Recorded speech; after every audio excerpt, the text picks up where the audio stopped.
मैंने इसके पहले 2 वीडियो आपके लिए भेज दिया है। अगली पंक्तियों की व्याख्या इस प्रकार है। मैं यौवन का उन्माद लिए फिरता हूँ, उन्मादों में अवसाद लिए फिरता हूँ। जो मुझको बाहर हंसा रुलाती भीतर, मैं हाय किसी की याद लिए फिरता हूँ। हरिवंश राय बच्चन जी कहते हैं कि मैं यौवन का उन्माद लिए फिरता हूँ। यौवन माने युवा काल की जो अवस्था होती है।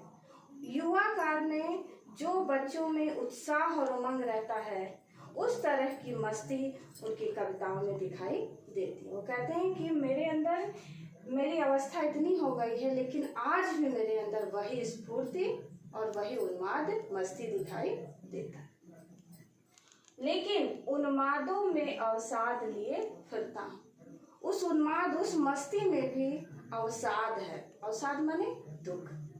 यानी बच्चन जी कहते हैं कि उनके जीवन में मस्ती भी है और साथ ही साथ अवसाद भी है, दुख भी है। बच्चों, इस पंक्ति में विरोधाभास अलंकार है। एक तरफ उन्माद कह रहे हैं, मस्ती कह रहे हैं, और दूसरी तरफ उसको अवसाद बता रहे हैं। आगे देखें। जो मुझको बाहर हंसा रुलाती भीतर, मैं हाय किसी की याद लिए फिरता हूँ। बच्चन के जीवन में आज भी किसी की यादें बसी हुई, उनके हृदय में किसी के प्रति आज भी प्रेम बसा हुआ है। वो कहते हैं कि जो मुझको बाहर हंसा, दुनिया के लोग जब मुझे देखते हैं तो कहते हैं कि अरे तो बड़ा खुश रहता है, प्रसन्न रहता है, लेकिन भीतर ही भीतर मैं उस प्रेम की याद को लेकर के तड़पता रहता हूँ, बेचैन रहता हूँ। जो मुझको बाहर हंसा रुलाती भीतर, अंदर ही अंदर उसकी विरह वेदना, उसकी पीड़ा मुझे दुख पहुंचाती रहती है, लेकिन मैं बाहर से लोगों में प्रेम का संदेश बांटते फिरता हूँ। मैं हाय किसी की याद लिए फिरता हूँ। आज भी मेरे दिल में किसी के प्रति वह प्रेम, वह कसक बाकी है, उसकी यादें मेरे जीवन से जुड़ी हुई हैं। बच्चों, इसी तरह की पंक्ति जयशंकर प्रसाद जी ने अपने आत्मकथन में लिया है, जिसकी कुछ पंक्तियां इस प्रकार हैं। मिला कहाँ वह सुख जिसका मैं स्वप्न देखकर जाग गया, आलिंगन में आते आते मुस्कुरा कर जो भाग गया। ये पूरी पंक्तियां हरिवंश राय बच्चन की इन पंक्तियों पर आधारित हैं। इनको, इनके हृदय में भी किसी के प्रति प्रेम है, जो वो प्रेम प्राप्त नहीं कर पाए, और आज भी इस प्रेम की कसक और पीड़ा उनके हृदय में विराज पाए। आगे देखिए। कर यत्न मिटे सब सत्य किसी ने जाना, नादान वही है हाय जहाँ पर दाना। बच्चों, ये 2 पंक्तियां बहुत ही महत्वपूर्ण है। संसार में बहुत से ऐसे लोग हैं जो तरह तरह से प्रयास प्रयत्न करके समाज में उस सच्चाई को प्राप्त करना चाहते हैं जिस तक किसी की पहुंच नहीं होती। कर यत्न मिटे सब, यत्न माने प्रयास, सच्चाई को जानने के लिए सब लोगों ने तरह तरह से प्रयास किया, सत्य किसी ने जाना। हरिवंश राय बच्चन कहते हैं कि आज तक जीवन की सत्यता का बोध किसी को नहीं हो पाया। नादान वही है हाय जहाँ पर दाना।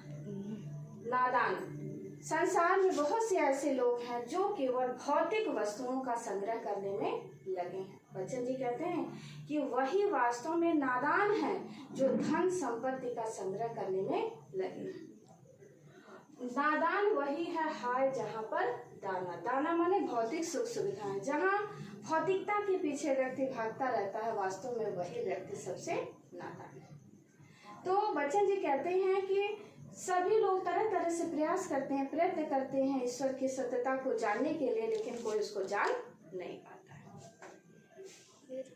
फिर मूढ़ न क्या जग जो इस पर भी सीखें। यानी संसार के लोग मूढ़ हैं, मूढ़ माने मूर्ख हैं, जो इस पर भी तरह तरह के ज्ञान को सीखते हैं, जीवन की सत्यता को जान ही नहीं पाते और तरह तरह के ज्ञान को अर्जित करते रहते हैं। फिर मूढ़ न क्या जग जो इस पर भी सीखे, मैं सीख रहा हूँ सीखा ज्ञान भुलाना। बच्चन जी कहते हैं कि मैं सीख रहा हूँ सीखा ज्ञान भुलाना, यानी मैंने जो भी भौतिक संसार से ज्ञान प्राप्त किया है, भौतिक ज्ञान प्राप्त किया है, उस ज्ञान को मैं भुलाने की कोशिश करता हूँ। देखिए बच्चों, शिक्षा दो प्रकार की होती, एक भौतिक शिक्षा या ज्ञान और दूसरा होता है आध्यात्मिक ज्ञान। तो जो लोग आध्यात्मिक ज्ञान को प्राप्त कर लेते हैं उनके लिए भौतिक ज्ञान बिल्कुल बेकार हो जाता है। तो हम लोग संसार में रहते हुए इसी भौतिक ज्ञान के पीछे भाग रहे हैं। इस संसार में कोई भी चीज पूर्ण नहीं है, सत्य नहीं है, और व्यक्ति उसी के पीछे भागता रहता है और ये कहता है कि हम ही सबसे बड़े विद्वान हैं, मेरे पास ही सबसे बड़ा ज्ञान है। इसी अहंकार में व्यक्ति चूर रहता है। तो बच्चन जी कहते हैं कि मैं इस सांसारिक ज्ञान माने जिसमें छल है, सांसारिक ज्ञान, सांसारिक ज्ञान माने जिसमें छल है, धोखा, अविश्वास, इस तरह के सांसारिक ज्ञान को बच्चन जी पूरी तरह से भुला देना चाहते हैं। आइए देखिए बच्चों आगे, मैं और जग और कहाँ का नाता। बच्चन जी कहते हैं इसीलिए मुझे ये भौतिक संसार कहते हैं कि इसीलिए मुझे यह भौतिक संसार बिल्कुल पसंद नहीं आता है।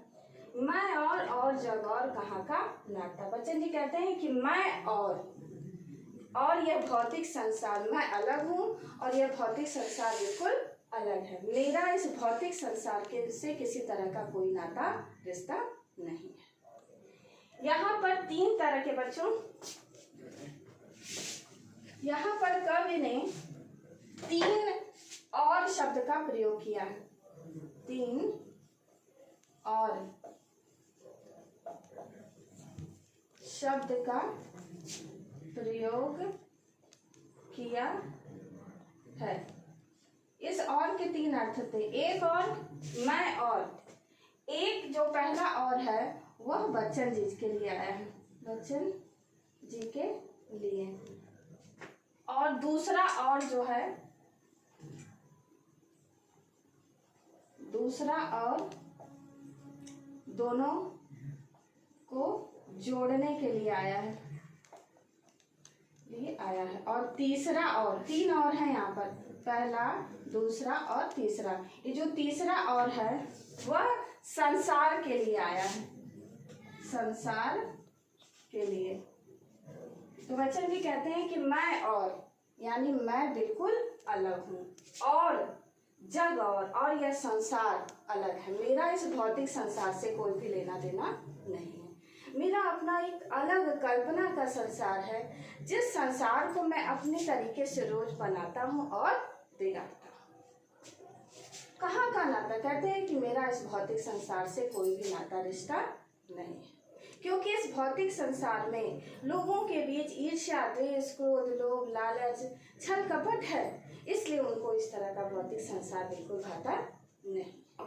आगे देखिए, मैं बना कितनी जग रोज मिटाता। बच्चन जी कह रहे हैं कि मेरा एक अलग ही कल्पना का संसार है, मेरा अलग ही एक जगत है। उस जगत को, संसार को, कल्पना के संसार को मैं रोज बनाता और बिगाड़ता। बच्चों, आप जानते हैं कि जो कवि होते हैं वो कल्पना की दुनिया में विचरण करते हैं, वो तरह तरह की कल्पनाएं करते हैं और कल्पना के द्वारा, शब्दों के नियोजन द्वारा वो छंदबद्ध रचनाएं प्रस्तुत करते हैं। तो कहते हैं कि मैं बना कितने जग रोज मिटाता, जग जिस पृथ्वी पर जोड़ा करता वैभव, मैं प्रतिपग से उस पृथ्वी को ठुकराता। बच्चे जी कह रहे हैं कि संसार के लोग जिस भौतिक संसार में रह करके वैभव को जोड़ते हैं, वैभव माने धन संपत्ति, वैभव मतलब धन संपत्ति,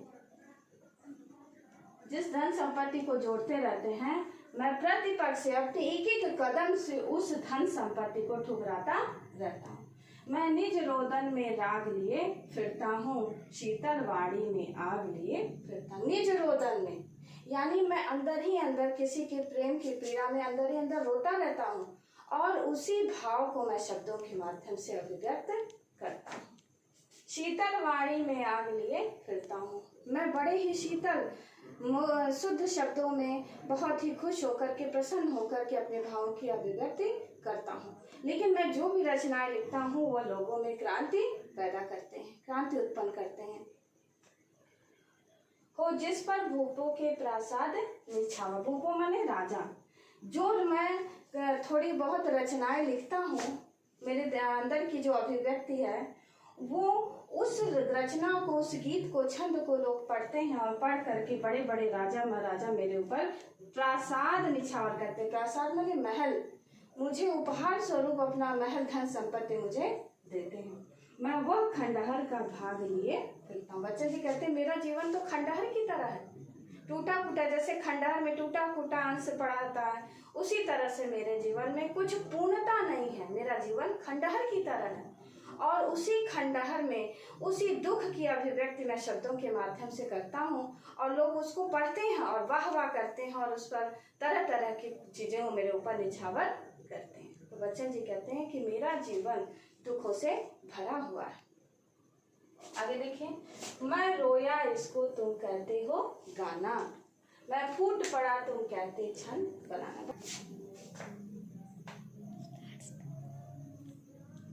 मैं रोया इसको तुम कहते हो गाना, मैं फूट पड़ा तुम कहते छंद बनाना। क्यों कब कहकर संसार मुझे अपनाए, मैं दुनिया का हूँ एक नया दीवाना। बच्चन जी अपने को दुनिया का एक दीवाना बताते हैं। कहते हैं कि मैं जो रोता हूँ, मेरे दुख की अभिव्यक्ति शब्दों के माध्यम से होती है और वही लोगों को गाना लगता है, गीत लगता है। तो कहते हैं कि मैं फूट फूट करके अपने दुखों की अभिव्यक्ति करता हूँ और सुनने वाला कहता है कि बहुत अच्छी रचनाएं लिखें।